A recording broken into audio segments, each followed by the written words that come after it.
Good morning from my garden. It's November, about the 21st, and I'm out in my garden again. It's got 5 minutes till noon, so I'm barely morning in my garden. But I just want you to look at how the light is hitting this sundial. The light has hit time. I take that as a good sign. I'm about to start celebrating Advent. And Advent is the season of light. And this year I have two Advent gardens. You're looking at my peace garden. You've been looking at that all summer. My peace garden, it's where I found peace when I felt like the world was moving in on me too much. Political scene was too great for me. So I've developed this peace garden filled with morning glories and morning glory vines and all kinds of herbs. Flowers have been out here. It's been covered with sunflowers this summer because I had bird feeders here and the birds dropped sunflower seed, and this has had sunflowers all summer. Right here I have a rose coming up. So I'm going to have fewer vines, fewer morning glory vines in this area this year because I need light for my roses. That's one rose. There's one rose. There's a huge rose going up and over this arbor, which is going to create shade to cover this little table, which is on this side of my garden.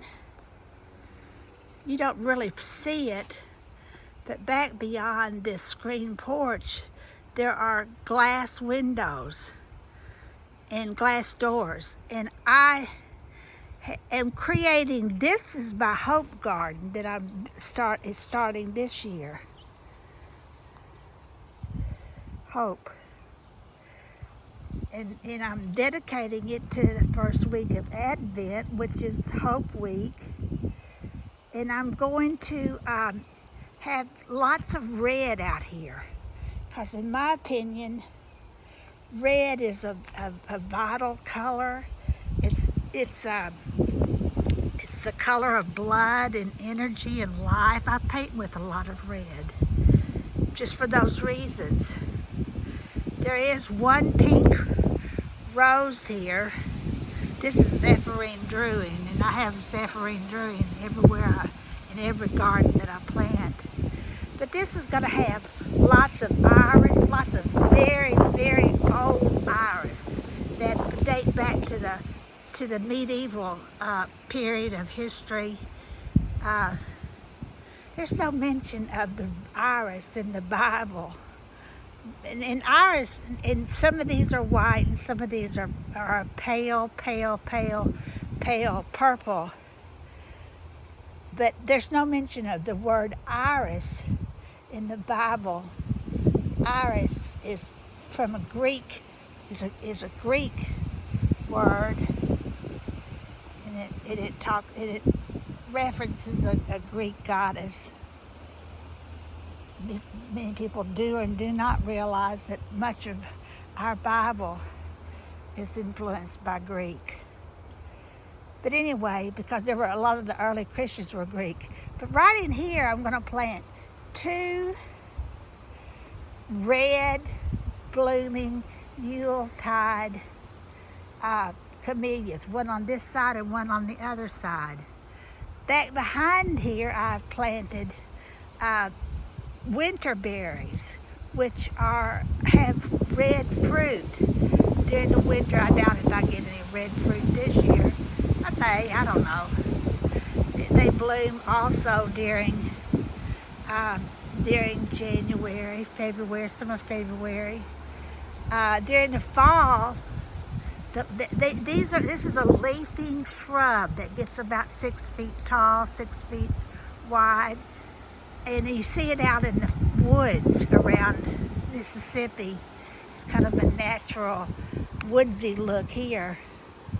But that'll have red berries. I think berries are hope. In fact, berries are part of Christmas decoration because the holly berries show up during the Christmas season. But berries are hope. Berries are seeds. Seeds for other fruits. Seeds for other trees. Seeds for other flowers. They're the sign of resurrection. In this area, I'm planting this so I can see all this out from my window, because even in Mississippi it gets cold in the winter.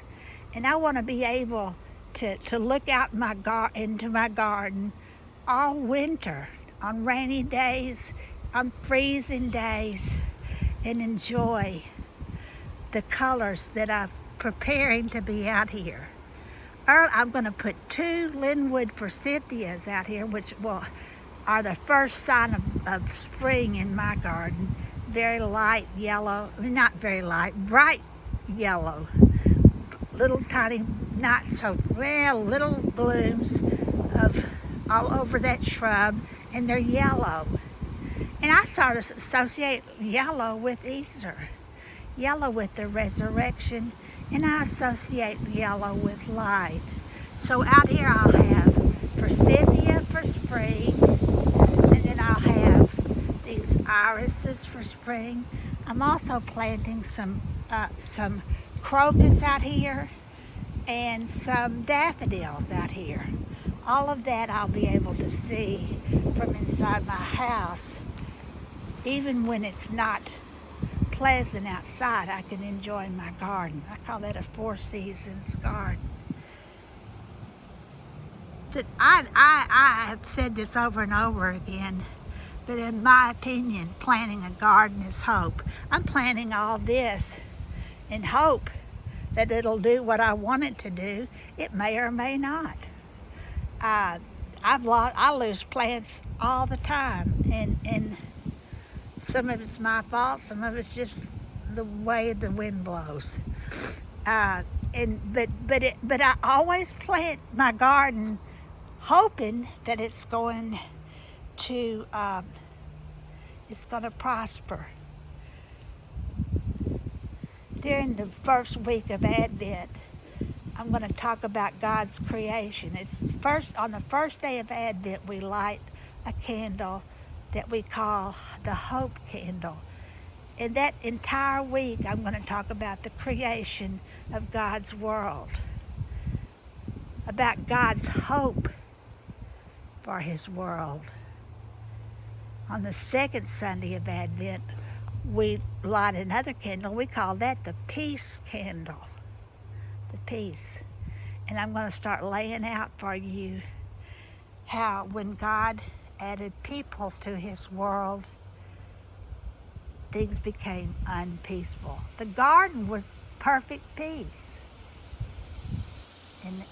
But then after He added people, things became fractious. Adam and Eve were the first people, and they didn't please God. They were cast out of the garden. They had children. One son murdered another. But I'm going to focus on the third son, Seth, who is the great-great-grandfather of Noah. Noah built an ark in hope to save mankind and the animals, a fraction of each, to repopulate the earth that had become so sinful, so unpeaceful. I'm going to talk about Seth, I'm going to talk about Noah, I'm going to talk about the ark, and that's all going to be probably during the second week. Probably the Tower of Babel. I'm not really quite sure what I'm going to talk about, but time after time again, man has fractured God's peaceful world. But He has provided for us a way to survive our own fractured peace. And that's all about Advent, the season of light, the season of hope, the season of peace, the season of love, and the season of joy. Join me on December 1st, and I'll begin laying out Advent one day at a time.